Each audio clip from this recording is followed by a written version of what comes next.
free.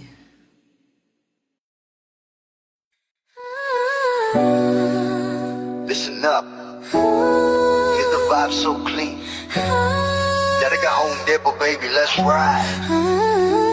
Step in the store, feel the vibe so clean that I go home depot.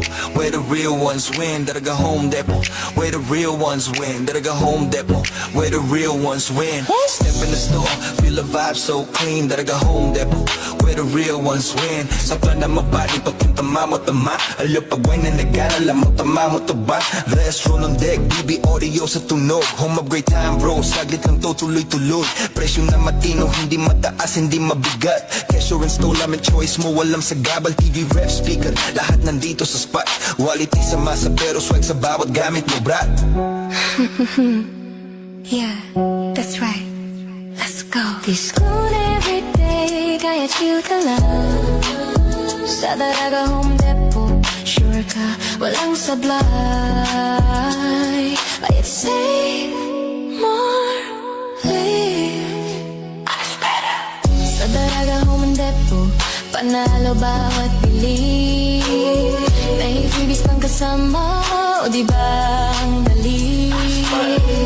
Astro na DB Audio, tunog at gamit solid. Para sa iyong tahanan, Para sa iyong tahanan, we keep it real and quality. yung pakinggan mo, kung hanap mo ay tibay dito ka na tumapat.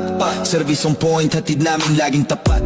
Hindi kailangan fancy, basta tama at swak. Sa humakinang at fresh kami ang magpapasigla. Kaya bitbit mo pamilya, ibigan buong tropa. Daraga Home Depot, dito ka talagang uwi na masaya. Astro DB Audio, Daraga Home Depot, yo, that's the flow. Sa Daraga Home Depot, panalo bawat bili.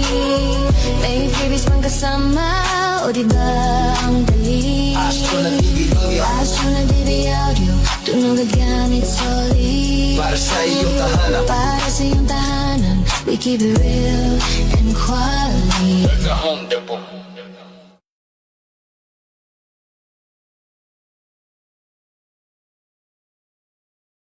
Diday ko, diday ko, diday ko, diday ko, diday ko, sa albay, sa tuyang, bistuho na siya, sarong babaeng matinabang, madangog sa mga inagrangay man, si diday ko ang sagot dyan, Diday ko siyang mataong serbisyo sa edukasyon at turismo. Maging sa salud, senior experience at youth. Abing mahal ko yung si Diday ko. diday ko, diday ko,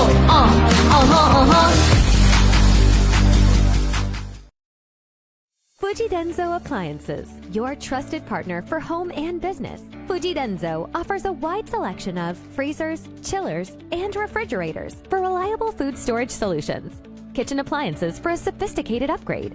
Washers and dryers for clean and fresh clothes. And inverter air conditioners for cooling and energy-saving benefits. Fuji Denso is your smart choice for high-quality appliances.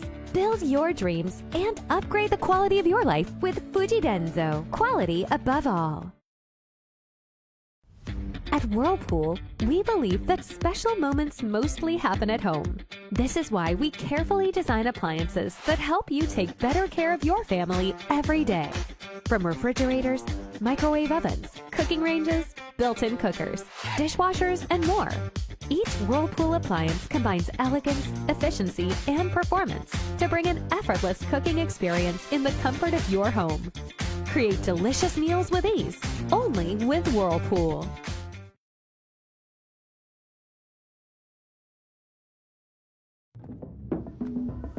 Whether I've got back-to-back tapings or I'm on my rest day, I love waking up in a space that just flows effortlessly.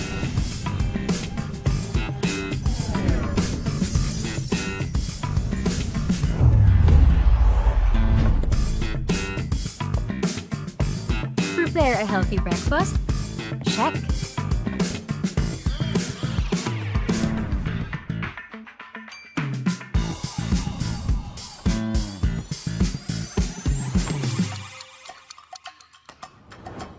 Need to get my laundry done? Easy.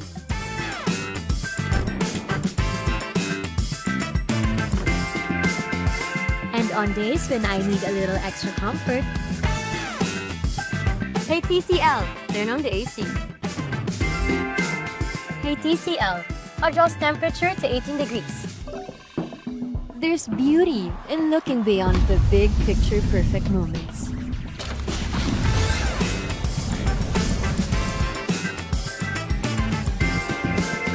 And simply enjoying the art of everyday living. Turn ordinary moments into extraordinary ones with TCL.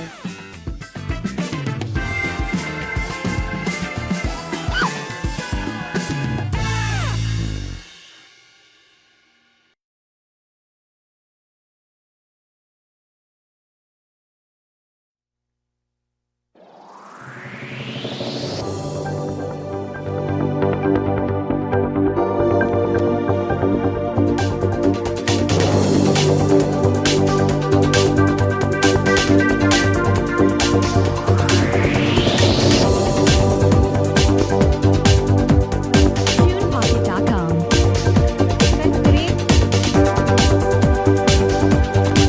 Magandang tanghali po sa inyong lahat.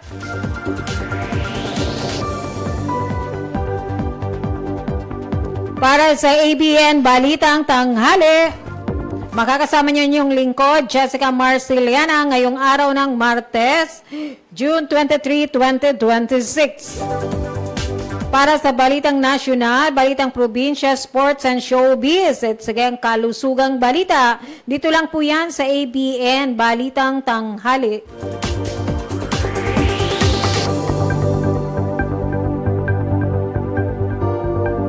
Para sa unang Balitang Nasyonal, 3 estudyante ang nasawi habang 13 ang sugatan sa naganap na pamamaril sa San Jose National High School kahapon ng umaga sa Tacloban City.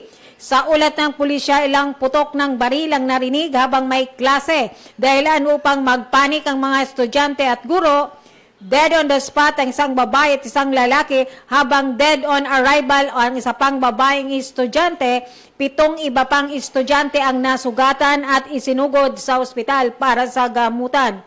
Agad na naaresto ng mga otoridad ang 14 at 15 taon na grade 9 student ng naturang paaralan sa isinagawang follow-up operation ng mga pulisya.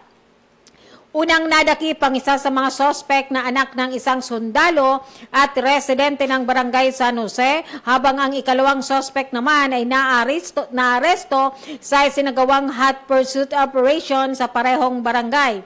Narecover mula sa mga sospek ang isang 9mm pistol at isang caliber .38 revolver na pinaniniwala ang ginamit sa pamamaril. Tiniyak ng Police Regional Office 8, PRO 8 na patuloy ang investigasyon sa insidente at nagtalaga ng karagdagang pulis sa lugar upang mapanatili ang kaayusan at seguridad.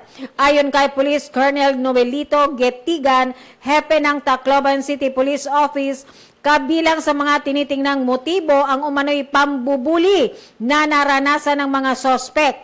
Patuloy na ini-interrogate ng mga otoridad ang 2 menor de edad na sospek habang nagpapatuloy ang investigasyon. Samantala, sinuspende ng mga klase sa San Jose National High School, San Jose Central School at Manlurip Elementary School kasunod ng insidente. Kinondena rin ng Department of Education Regional Office Region 8, Regional Director Alustiano Jimenez, ang naganap na pamaril kasabay ng pakikiramay sa mga naulila ng 3 estudyante. Ayon kay Jimenez, agad na nakipag-ugnayan ng DepEd sa Philippine National Police School Division Office ng Tacloban City at pamunuan ng paaralan upang matiyak ang kaligtasan at seguridad ng mga mag-aaral, guro at kawani. Nakipag-ugnayan din ang tanggapan sa Department of Social Welfare and Development at iba pang ahensya upang maibigay ang kinakailangang tulong at psychosocial support sa mga naapektuhang estudyante at personnel.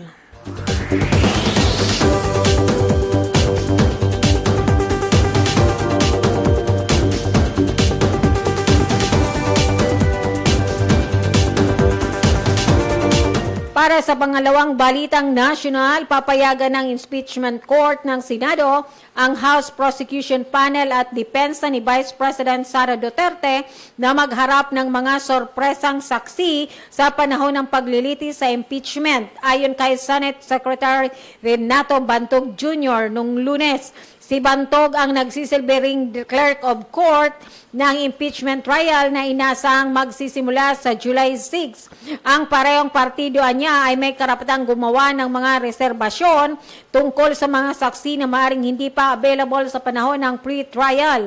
Pero kailangan na niyang ipaalam sa mga partido ang pagtawag ng mga naturang saksi na hindi bababa sa 3 araw bago ang nakatakdang paglilitis. Idinagdag niya na ang pre-trial order ay maaaring ilabas sa Huwebes, June 25, alinsunod sa kalendaryo ng impeachment na nagtatakda ng pag-issue nito sa pagitan ng June 18 at June 25, 2026. Music for videos and media projects.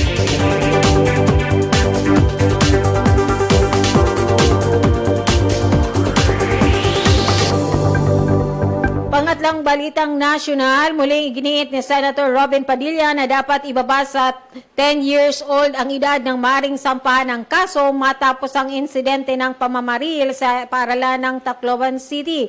Naniwala si Padilla na panahon na para amyendahan ang Juvenile Justice and Welfare Act dahil dumadarami na ang krimen na kinakasangkutan ng mga kabataan na hindi naman basta-basta pwedeng ikulong dahil sa batas.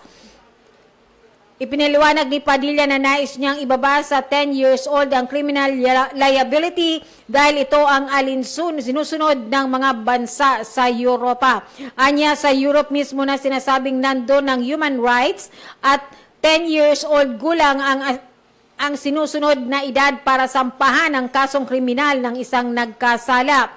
Idinagdag pa ni Padilla na sunod-sunod na ang mga naitalang krimen kinasasangkutan ng mga kabataan kaya panahon na upang aksyonan ng Kongreso ang kanyang panukala.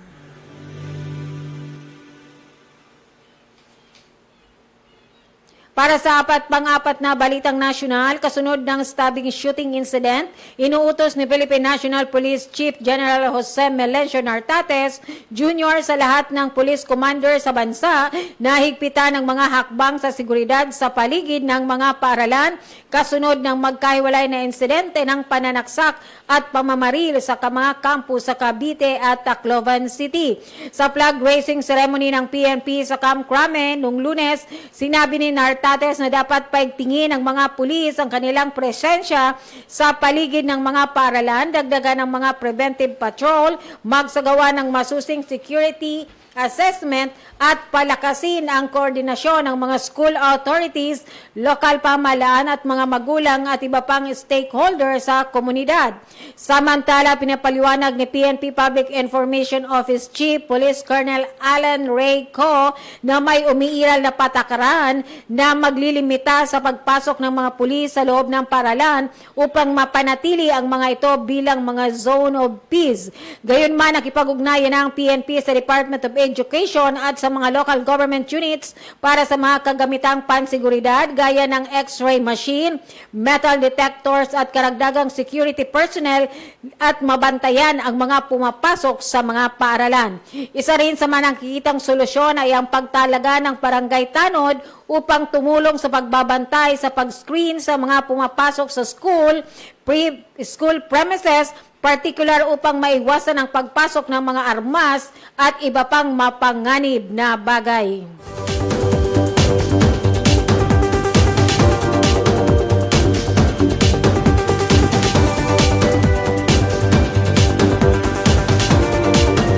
Karagdagang balitang nasyonal, dito lang po yan sa Alejandro Broadcasting Network, Balitang Tanghali. Inanunsyo ni Energy Secretary Sharon Garin kahapon sa kabilang ng muling pagsara ng Strait of Hormuz, inaasahan pa rin magkakaroon ng pagbagaba ng presyo ng mga produktong petrolyo sa bansa ngayong linggo. Ayon kay Garin, pinakamalaki ang pagiging pagbaba sa presyo ng kerosina na inaasahang aabot mula sa 9.82 pesos hanggang 11.82 kada litro. Malaki rin naman ang pagiging tapya sa presyo ng diesel na tinatayang nasa 9.04 pesos hanggang 11.0% pesos kada litro. Samantalang presyo naman ng gasolina ay inasang mababawasan din ng mula 3.90 pesos hanggang 5.90 kada litro. Una nang sinabi ang Department of Energy na ang presyo ng langis ay inaasahang bababa kasunod ng anunsyo na lumagda ng kasunduang pangkapayapaan ang mga bansang Estados Unidos at Iran. Gayunman nitong linggo ay muling isinara ng Iran ang Strait of Hormuz matapos na atakihin ng Israel ang Lebanon at tinawag na ang pag-atake na isang paglabag sa kanilang kasunduan sa United States.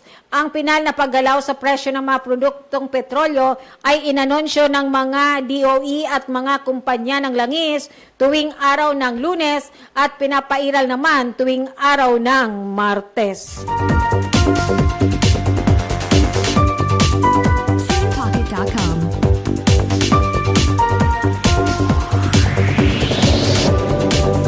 Patungo naman po tayo sa balitang probinsya. Himalang nakaligtas sa tiyang nakamatayan ng isang radio broadcaster at anchorman matapos tambangan at pagbabarili ng hindi pa nakilalang mga sospek sa Rojas City. Kinilala ang sugatang biktima na si Jay Lavafies na kasalukuyang nagpapagaling sa ospital.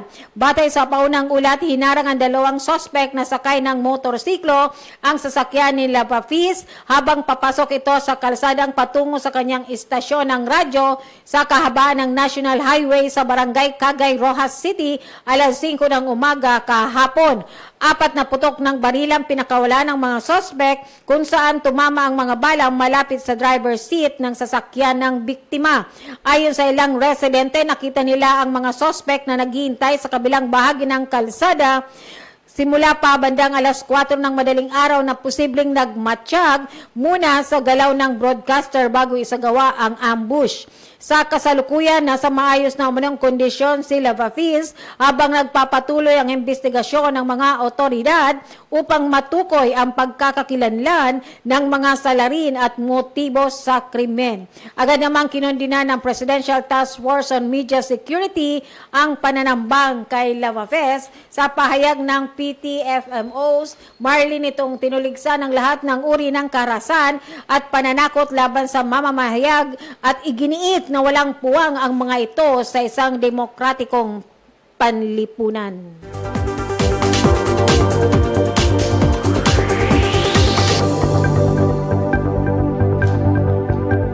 Karagdagang balitang probinsya, karumal-dumalang sinapit ng kamatayan ng isang buwang sanggol na lalaki matapos mistulang manikang binitbit sa paa tsaka hinampas sa kama, inihagis pataas hanggang sa bumagsak sa sahig at sinakalpa ng sarili nitong ina na kainailang na nasa impluwensya ng droga sa Barangay 3 de Mayo, Digos City, Davao del Sur. Sa report ni Police Colonel Norman Iparage, hepe ng Digos City Police, naganap ang krimen sa loob ng tahanan ng ginang dakong alas 11:45 ng tanghali noong June 21.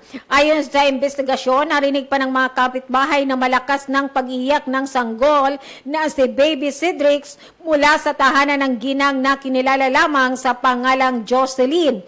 Bunga nito ay sinilip sa bintana ng ilang kapitbahay kung bakit umiiyak ang sanggol at laking gulat nila na masaksihan na pinaghampas ng sariling ina sa kama, inihagis pataas ng ilang ulit, inatake pagbagsak sa sahig na hindi pa nakontento ay sinakalpa. Tinangka ng mga kapitbahay na sagipin ng sanggol pero matindi ang mga sugat na tinamo ng munting anghel. Agad nilang isinugod ang sanggol sa pagamutan pero idineklarang dead on arrival. Inaristo naman ang naresponding otoridad ang ina ng bata, positibong itinuro ng kanilang mga kapitbahay na nasa likod ng krimen.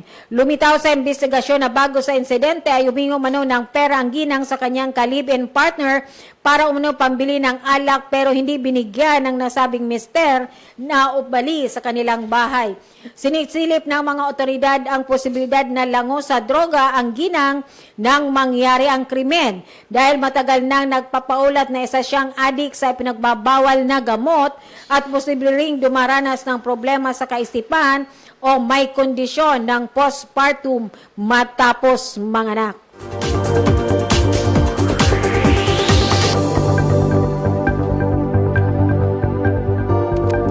Para sa balitang sports, unti-unting bumabalik sa tuktok sa Pinay netter na Alex Yala sa WTA rankings. Base sa inilabas na WTA officials ranking kahapon, nasa number 30 na si Yala na mas mataas sa kanyang dating ranking na number 35. Isang pwesto na lamang at mapapantayan na ni Yala ang kanyang career high number 29 na naitala noong Marso. Kung magiging magandang ulit ang ratsada ni Iyala sa Bad Hamburg Open sa Germany, tiyak na maitatala nito ang panibagong career high ranking. Galing si Iyala sa malakas na matikas na kampanya sa Berlin Open.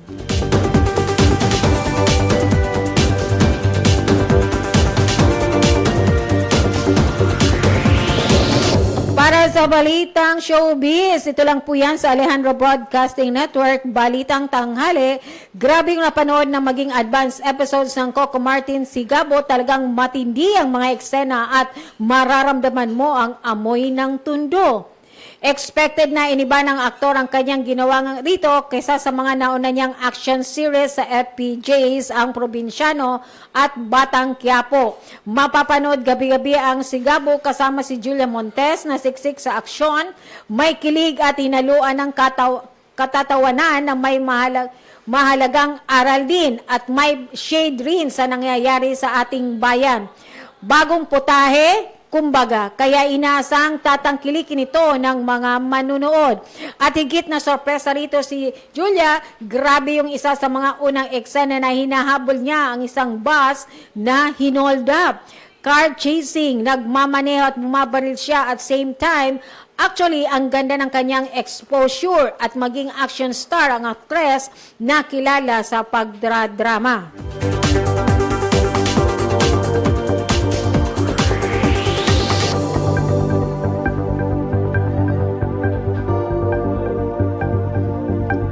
Para sa panghuli, para sa balitang kalusugan, it's about strep throat. Mas seryoso ang bacterial infection kumpara sa viral infection. Ang karaniwang dahilan ng bakterya sa lalamunan ay strep throat. Streptococcal bacteria ang dahilan ng mga strep throat at sobrang nakakahawa ito. Kumakalat ito sa hangin, sa pag-ubo, sa pagbahing o kaya sa pagsalo ng pagkain at inumin. Maaari rin itong makuha sa pintuan, cellphone, mesa at gamit sa bahay at mailipat ito sa ilong at bibig. Kadalasan nabubuo ang strep throat sa loob ng 2 hanggang 7 araw pagkatapos mahawa sa tao. Ang mga batang edad 5 hanggang 15 anyos ay madalas mahawa sa kaklase. Karaniwang sintomas ng streptococcal throat ay pamamaga ng tonsils at kulani. So may lymph nodes. And then masakit kapag lumulunok, mapula at may nana sa lalamunan, mataas na lagnat. Ang strep throat kung hindi magagamot ay maring humantong sa komplikasyon gaya ng pamamaga ng kidney at rheumatic fever. Ito ay kinakailangang magamot ng tamang doses ng antibiotics at kumonsulta sa doktor. Diyan po ang buong balita ngayong Martes, June 23. Yan po ang balitang national, balitang probinsya, showbiz and sports, at syempre ang ating balitang kalusugan. Dito lang po yan sa Alejandro Broadcasting Network. Time check po tayo. It's already 12:43 in the afternoon. Thank you po sa ating mga viewers. Happy viewing po kay Ma'am Joanne Llagas. Ito si Ma'am Joanne Llagas ay meron tong online, ang ukay-ukay. And then sa Ma'am Tess Luzanyes is watching right now dyan po sa Lakag Daraga Albay. And then syempre sa Luzanyes family, good afternoon po dyan. Syempre, belated Happy Father's Day po sa lahat ng mga tatay.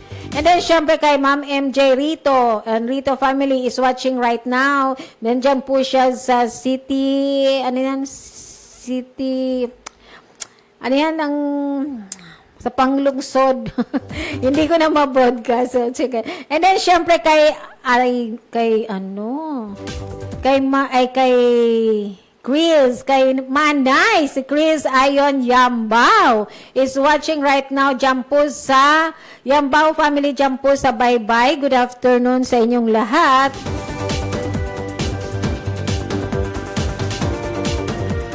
Abangan niyo po ulit ako sa Webes, ang Alejandro Broadcasting Network, Balitang Tanghali. Makakasama niyo po ang inyong lingkod, Jessica Marceliana. Thank you so much po sa lahat. Ingat-ingat po. Yan po dapat gawa ng aksyon ng pwede naman namin pagsanib puwersa ang PNP and yung DepEd and then saka sa barangay, yung may mga school, sa mga barangay schools natin, elementary and national schools, na baka pwede palakasin, maging aggressive po tayo sa pagbantay po natin sa lalo na sa mga gate or yung mga opening. Minsan kasi sa likod may mga opening pa sa mga eskwelahan. So, kailangan dapat may mga bantay po dyan para po hindi po basta-basta makapasok yung may mga dalang mga ang patalim gaya ng baril or kung ano pa man na nakakakos ng aksidente or insidente sa loob ng school. So, para po maiwasan natin yan, ipalakasin na lang po natin with PNP and then DepEd and then syempre sa barangay. Kung pag-usap-usapan po natin yan para po at least maiwasan po natin ang mga karumal-dumal na nangyayari po habang ang ating mga anak ay nasa eskwelahan. So, tinitiwala po ng mga mothers, ng mga parents, ang mga bata sa school. So, it's up to you sa school naman ang mag-antabay at mag-alaga sa mga bata. So, kailangan po magsanib pwersa po ang PNP and LGUs and gawan po ninyo ng solusyon or mag-usap-usap kayo kung anong programang gagawin para po mailigtas natin ang ating mga estudyante. Thank you so much po and then maraming salamat po sa lahat ng mga viewers and then don't forget to follow, like, and share Alejandro Broadcasting Network and then syempre maraming salamat po sa ating boss, kay Boss G. Alejandro Alianza and then yan po ang manager ng Alejandro Broadcasting Network. And then, syempre kay Ma'am CEO, Ma'am Maricel Nator ng Daraga Home Depot. And then, syempre sa lahat po ng sponsor sa ating screen, magandang tanghali po sa inyong lahat. And then, we're located at Washington Drive, Legazpi City. At nakasama po natin ang inyong si Jonathan. Yan po ang ating sa IT. And then maraming salamat po. Ito po ang inyong lingkod, Jessica Marceliana. Till Tuesday ulit po. Magkita-kita po tayo para sa Alejandro Broadcasting Network, Balitang Tanghali. Good afternoon and ingat po kayong lahat. God bless everyone.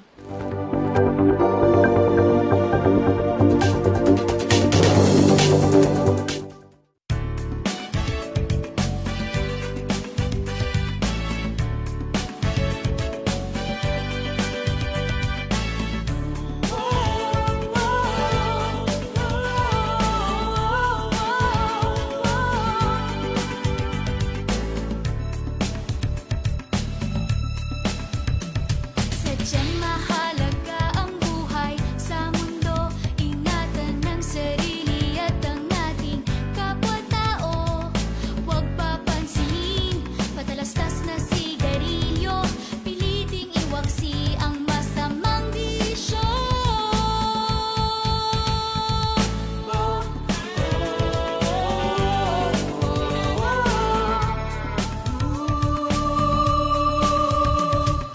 Yan ang halaga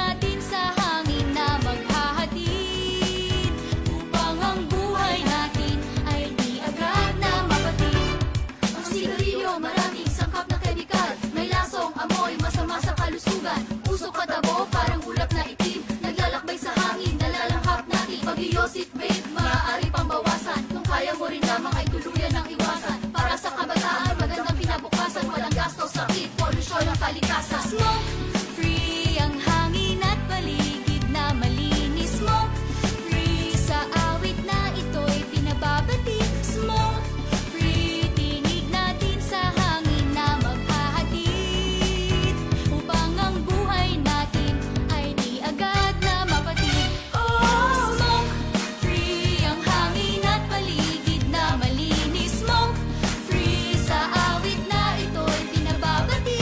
Smoke free, tinig natin sa hangin na maghahatid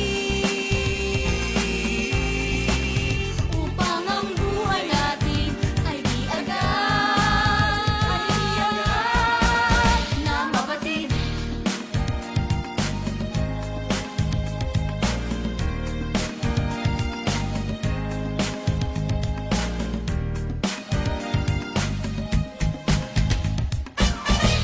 Smoke free.